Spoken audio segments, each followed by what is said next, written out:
Chers amis, bonjour et bienvenue. Nous sommes très heureux de vous retrouver par le lien de ces petites vidéos quotidiennes. À l'occasion du printemps, vous les aviez beaucoup appréciées et tenant compte des remarques et suggestions que vous aviez faites, nous allons élargir le nombre des intervenants. Mais chaque jour, nous nous retrouverons pour lire et méditer, approfondir ensemble la parole de Dieu.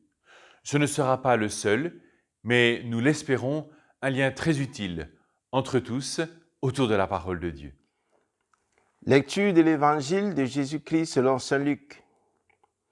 En ce temps-là, de grandes foules faisaient route avec Jésus.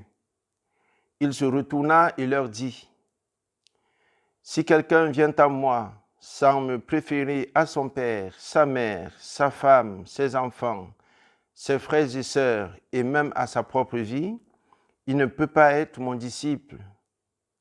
Celui qui ne porte pas sa croix pour marcher à ma suite ne peut pas être mon disciple. Quel est celui d'entre vous qui, voulant bâtir une tour, ne commence pas par s'asseoir pour calculer la dépense et voir s'il a de quoi aller jusqu'au bout?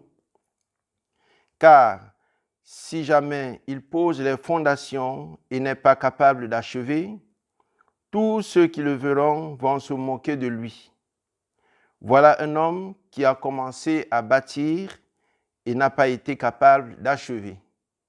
Et quel est le roi qui, partant en guerre contre un autre roi, ne commence pas par s'asseoir pour voir s'il peut, avec 10 000 hommes, affronter l'autre qui marche contre lui avec 20 000?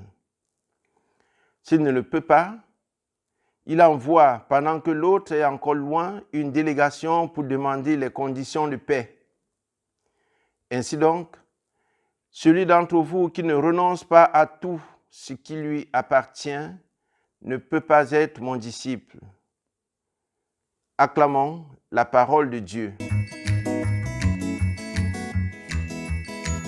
Nous avons écouté deux petites paraboles sur la construction d'une tour et sur le départ en guerre. Ces paraboles montrent que l'intelligence et la liberté humaine reposent avant tout sur le bon sens.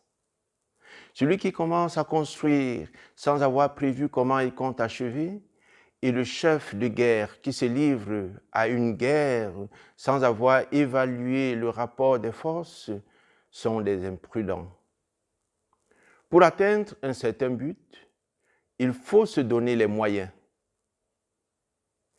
Si notre but est de répondre à l'appel du Christ et devenir ses disciples, il n'est pas déraisonnable d'exprimer par quels moyens on peut y parvenir.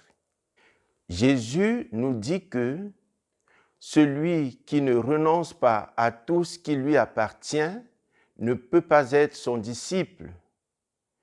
Il ne nous demande pas de brûler toutes nos affaires, mais de prendre conscience de ce qu'il transcende tous nos liens de famille, d'amitié et de profession.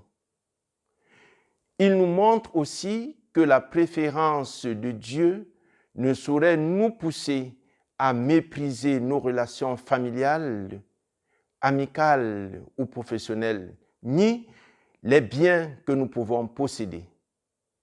D'ailleurs, le premier des commandements nous demande d'aimer Dieu de toutes nos forces et le prochain comme nous-mêmes.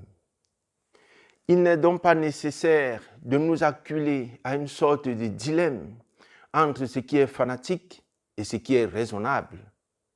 La parole de Jésus nous délivre, car elle nous fait mesurer ce qui est absolu, sans discussion et sans concurrence, et ce qui est relatif.